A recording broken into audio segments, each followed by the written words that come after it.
Part 1. You will hear a conversation between a police officer and a woman who witnessed an accident. First, you have some time to look at questions 1 to 4.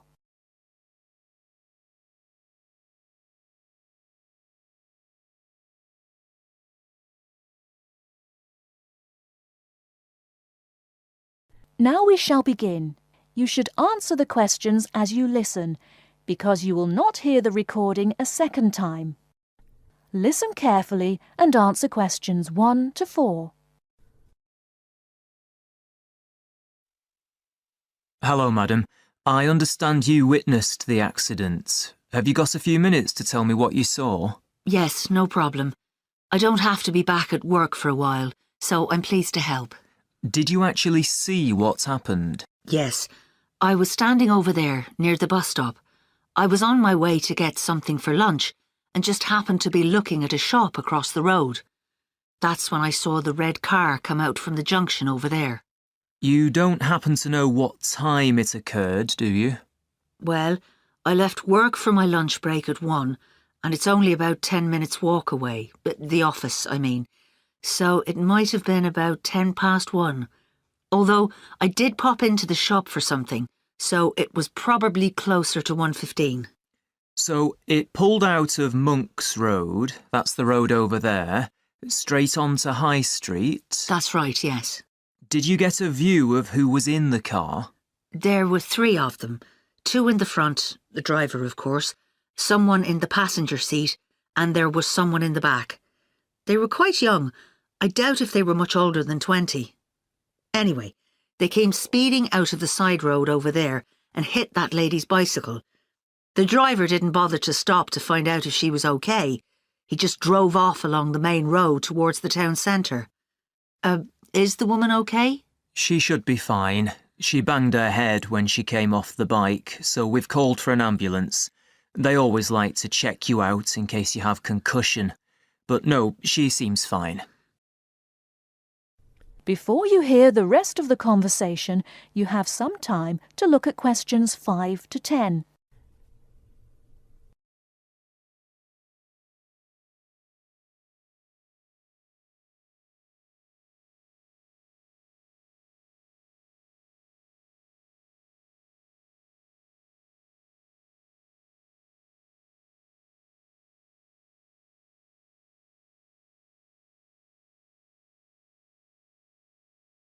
Now listen and answer questions 5 to 10. The bike doesn't look too good, though. I don't think she'll be using that again. I suppose she was very lucky, really. If they'd hit her instead of the front wheel, she could have been seriously injured.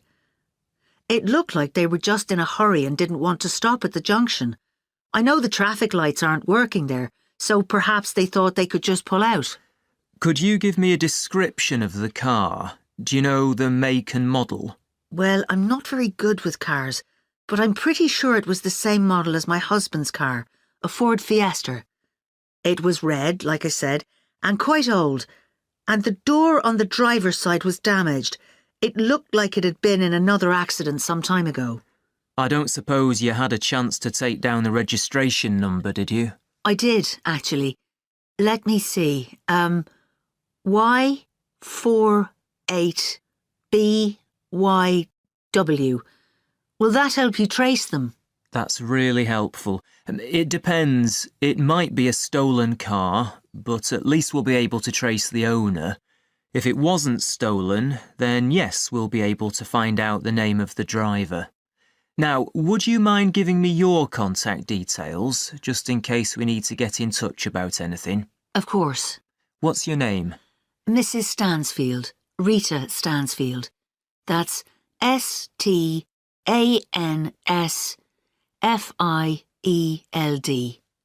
And your address, Mrs. Stansfield? 19 Althorpe Road, Bradford.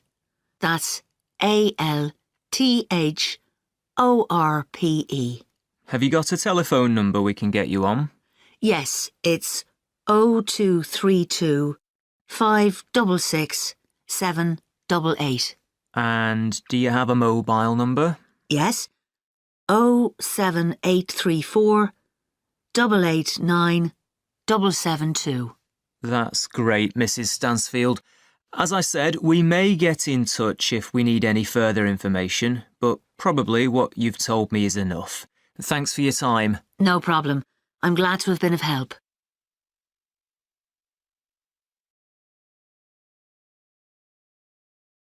That is the end of part 1. You now have half a minute to check your answers.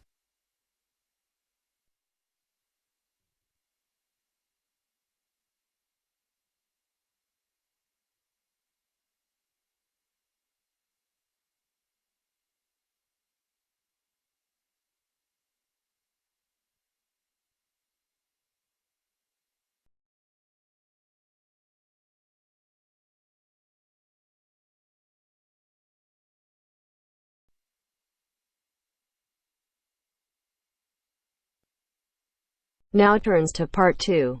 Part 2. You will hear a recorded message giving information about an animal park. First, you will have some time to look at questions 11 to 15.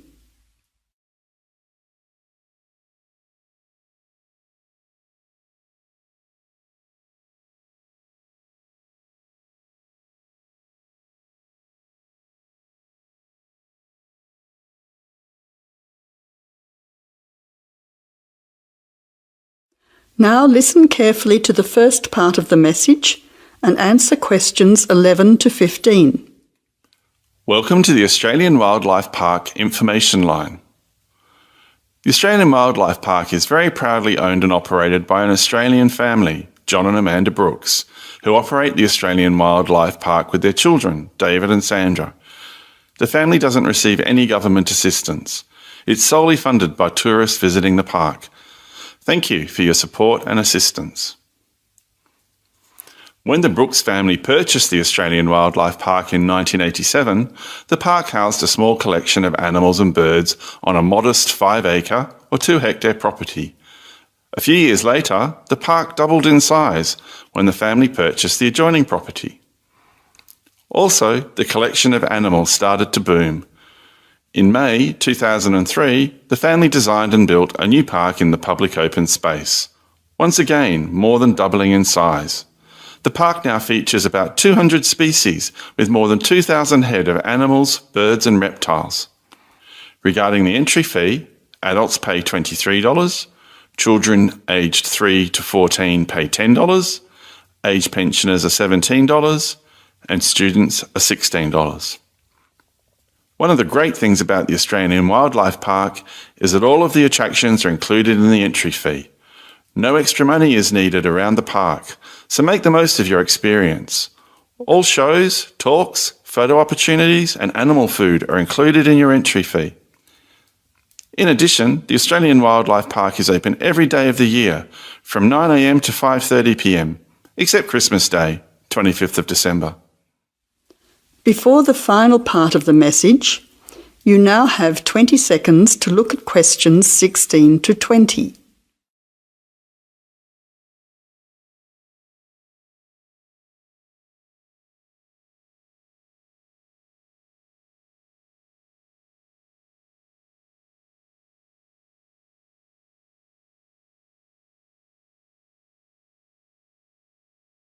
Now answer questions 16 to 20.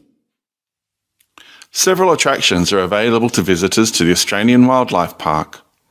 Firstly, you can meet the koalas between 10 a.m. and 4:30 p.m. Here, people can view the koala colony in a natural environment. Another attraction is to feed the kangaroos between 9 a.m. and 5:30 p.m. Visitors can take a walk through the kangaroo enclosure, viewing them in a natural environment. Kangaroo food is provided and the kangaroos are very friendly. Also enjoyable are the wombats. At 11 a.m, 2 p.m and 3:45 p.m, there are interactive shows where the team is delighted to introduce you to these popular animals. Other attractions that may interest you are an interactive farmyard, suitable for children of all ages. Animal food is provided and the animals are very friendly. In addition, the working farm is where the country comes to town. Visitors can milk a cow, bottle feed a lamb, watch farm dogs gathering the sheep. All the excitement of a real Australian farm. When they ask for volunteers, be sure to put your hand up. Everyone can get involved. We at the Australian Wildlife Park hope all our visitors have an enjoyable time. See you soon. That is the end of part 2. You now have half a minute to check your answers.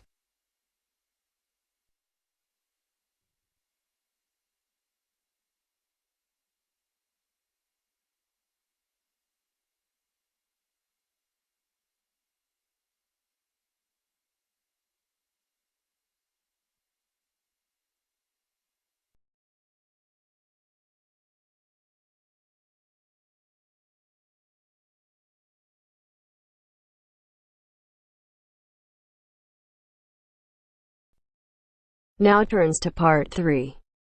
Part 3. You will hear a discussion between two work colleagues and their manager about the restructuring of their company. First, you have some time to look at questions 21 to 25.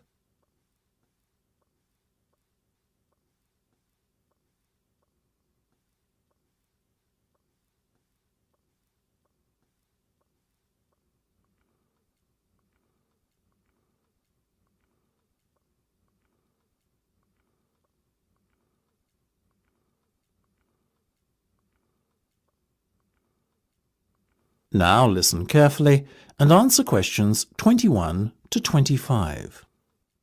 Come in, both of you. I believe you wanted to talk to me about something, is that right? Yes. Basically, all the staff are concerned about what the restructuring of the company is going to mean for them. None more so than myself and Nam, as we are the newest members. As I said to all staff at the meeting last week, there's no cause for concern. There will be no compulsory redundancies. All redundancies will be on a voluntary basis. Yes, we understand that, but to tell the truth, we just want a little reassurance that our jobs are safe. Look, Anne and Penny, the company isn't going to be short-sighted and let its bright young minds go. Besides, we've already met our target for the number of voluntary redundancies we want to secure. In fact, there's a waiting list. You know as well as I do that the age profile of staff at this company needs to come down. A lot of our employees are close to retirement age and are just going through the motions until they can take their pensions. That's why we decided on this redundancy initiative. We want to encourage those that would be happy to leave to do so and employ younger, more motivated staff. I guess that makes us feel a little better, but we're also worried about the upcoming salary review. What will it mean for us? Given the fact that the company's motivation for this restructuring initiative is not to cut costs, again, you needn't be worried that there will be a negative effect on your salaries. We are running a very profitable business and we will reward our top performers in the upcoming review. Both of you fall into that category, so you can expect a healthy bonus and salary increase. Simple as that. That's good to know. Another thing on our minds was the fact that with all these voluntary redundancies happening in the next few months, there will be a lot of positions opening up higher in the company. What we were wondering is, will the recruitment drive be an internal or an external one? Obviously, we will recruit internally where possible. That has always been company policy. So, if you're asking me will there be opportunities to gain a promotion in the near future, then the answer is very definitely yes. The type of candidate we would be looking for has a proven track record and is performance-driven. How can we improve our chances of getting promoted then when the opportunity arises? Well, in the meantime, be prepared to take on additional responsibilities, especially those relating to the management of other members of staff. Obviously, the higher up you go in the company, the more involved you'll be in managing people. What the management team is looking for then is proof that you can work effectively with and manage other members of staff. Before you hear the rest of the discussion, you have some time to look at questions 26 to 30.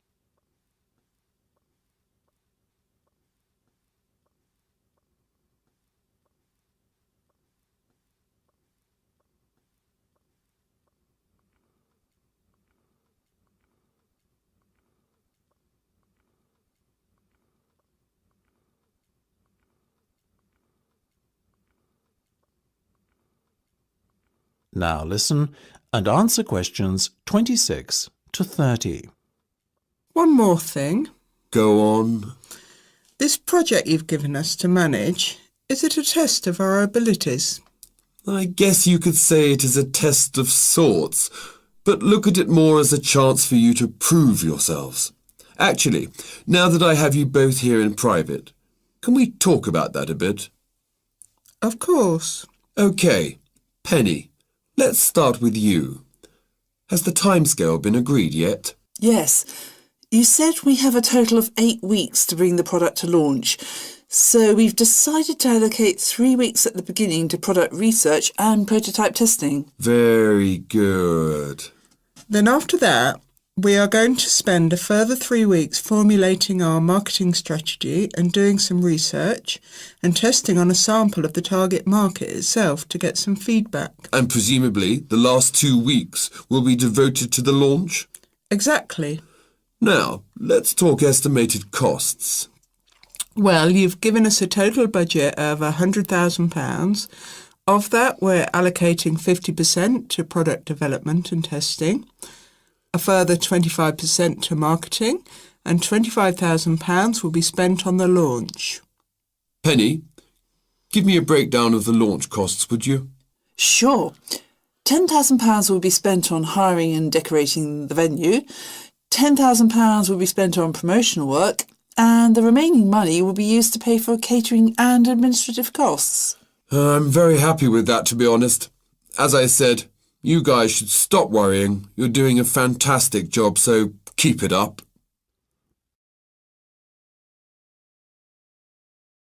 That is the end of part 3. You now have half a minute to check your answers.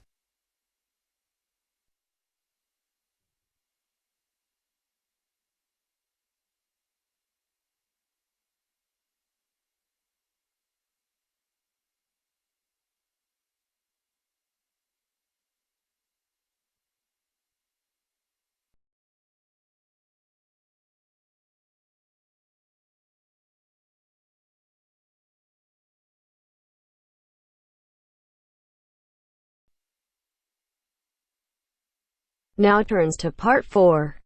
Part 4. You will hear a lecturer talking about the solar eclipse in history. First, you have some time to look at questions 31 to 36.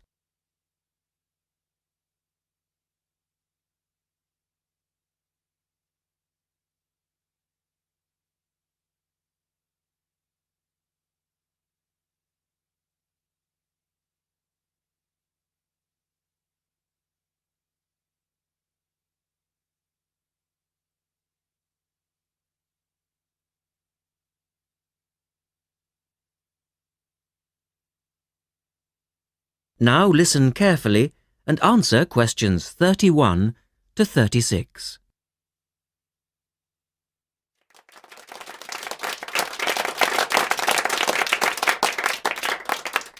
Good evening and welcome to this month's Observatory Club lecture. I'm Donald Mackey and I'm here to talk to you about the solar eclipse in history. 1,000 years ago, a total eclipse of the sun was a terrifying religious experience. But these days, an eclipse is more likely to be viewed as a tourist attraction than as a scientific or spiritual event. People will travel literally miles to be in the right place at the right time to get the best view of their eclipse. Well, what exactly causes a solar eclipse when the world goes dark for a few minutes in the middle of the day? Scientifically speaking, the dark spot itself is easy to explain. It's the shadow of the moon streaking across the Earth. This happens every year or two, each time along a different, and to all intents and purposes, a seemingly random piece of the globe.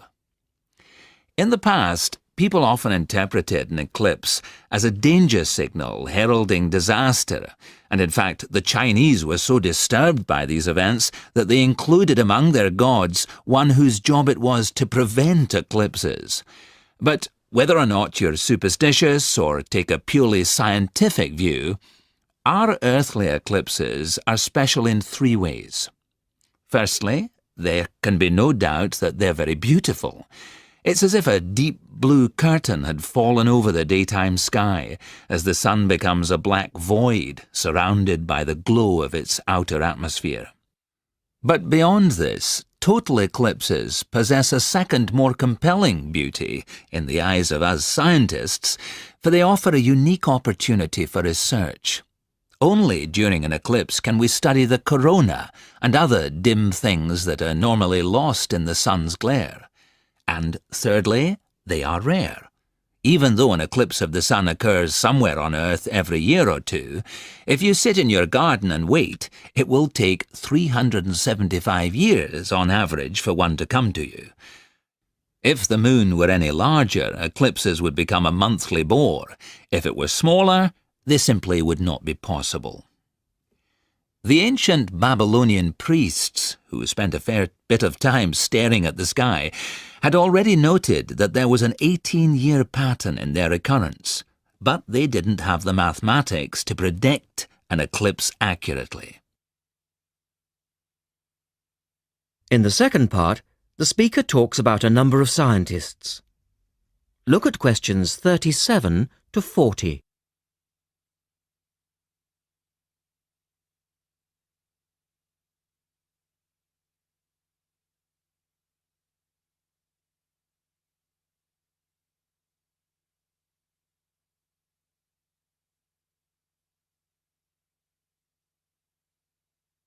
Now listen carefully and complete the table.